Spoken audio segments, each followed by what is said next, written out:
Assalamualaikum warahmatullahi wabarakatuh.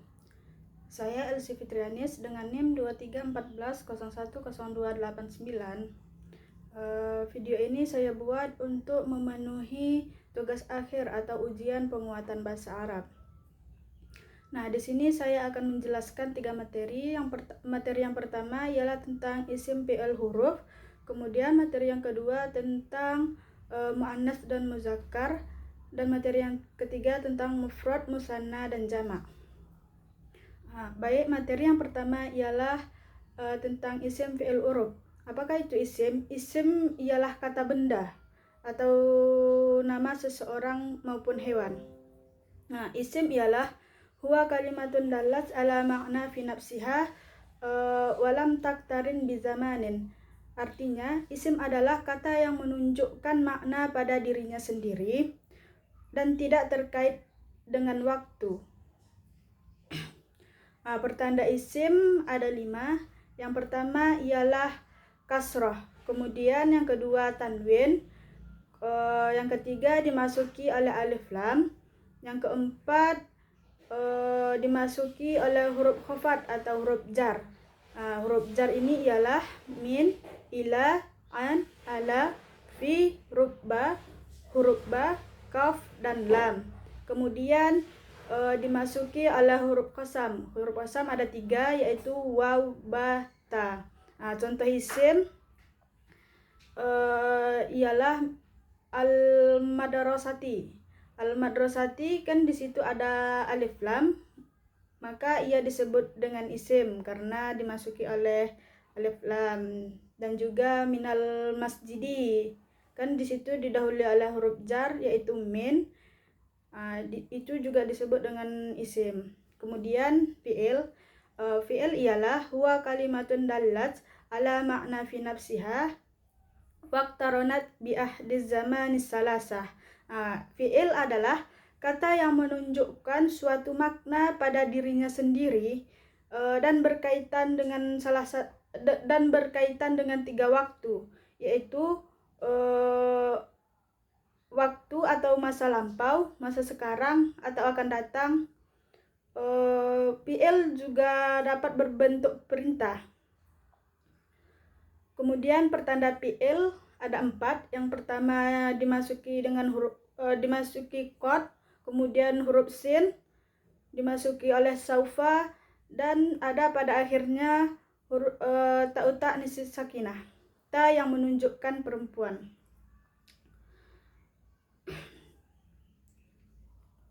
Kemudian fi'il terbagi kepada 3, yaitu fi'il madi, mudhari, dan amar. Kemudian ialah huruf.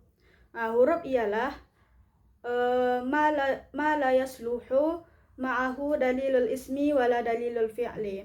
Huruf adalah sesuatu yang tidak memiliki pertanda fi'il, dan huruf ialah sesuatu yang tidak ada padanya pertanda isim dan tidak ada padanya pertanda fi'il.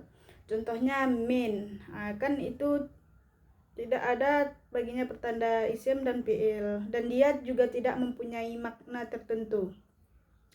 Kemudian materi yang kedua tentang mufrad, materi yang kedua tentang muannas dan muzakkar.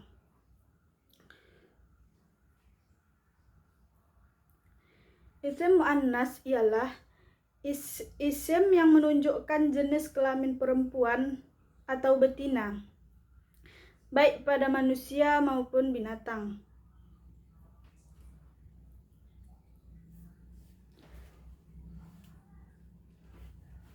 Tanda-tanda muannas ialah, yang pertama ialah ada pada akhirnya ta marbutah. Contohnya Fatimatun, dan disebut muannas karena ada pada akhirnya ta marbutah dan ia juga nama seorang perempuan. Kemudian dimasuki oleh alif maksurah. Contohnya salwa, di akhirnya ada salwa, di akhirnya ada bentuk alif maksurah, dan ia juga termasuk nama seorang perempuan. Kemudian dimasuki oleh alif mamdudah seperti samaun. Kenapa disebut samaun disebut muannas? Karena pada akhirnya ada aliful mamdudah. Kemudian pengertian muzakkar. Isim muzakkar adalah isim yang menunjukkan kepada laki-laki atau laki-laki atau jantan. Pembagian muzakkar ada dua. Yang pertama ialah muzakkar hakiki. Muzakkar hakiki adalah kata benda yang menunjukkan makhluk hidup yang berjenis kelamin laki-laki atau jantan, baik itu manusia maupun hewan. Contohnya Muhammadun, waladun, asadun, dan lain-lain. Kemudian muzakkar majazi. Muzakkar majazi adalah isim atau kata benda untuk yang bukan makhluk hidup, yang tidak memiliki tanda-tanda muannas. Contohnya kitabun, buku. Kata benda mati yang tidak termasuk makhluk hidup itu disebut dengan muzakkar. Kemudian materi yang ketiga ialah tentang mufrad, musanna, dan jamak. Nah, mufrad adalah isim yang menunjukkan isim atau kata benda yang menunjukkan satu. Contohnya muslimun, seorang muslim. Kemudian musanna ialah isim atau kata benda yang menunjukkan dua. Ciri-ciri dari musanna ialah lafaz tersebut memiliki tanda-tanda isim tasniyah, yaitu aliful tasniyah ditambah dengan aliful tasniyah ketika rofa dan ya tasniyah ketika nasab atau jar. Kemudian lafaz tersebut tidak memiliki tanda-tanda isim mufrad dan isim jamak.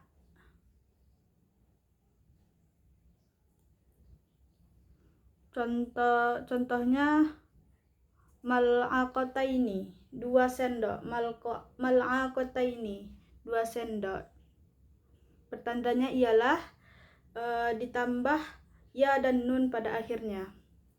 Kemudian isim jamak. Isim jamak adalah kata benda atau isim yang berjumlah lebih dari 2.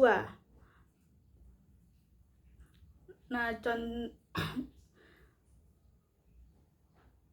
contoh dari isim jamak ialah muslimuna. Nah, pertandanya di akhirnya ditambah dengan huruf waw dan nun. Mungkin sekian dari saya. Jika ada salah, saya mohon maaf. Assalamualaikum warahmatullahi wabarakatuh.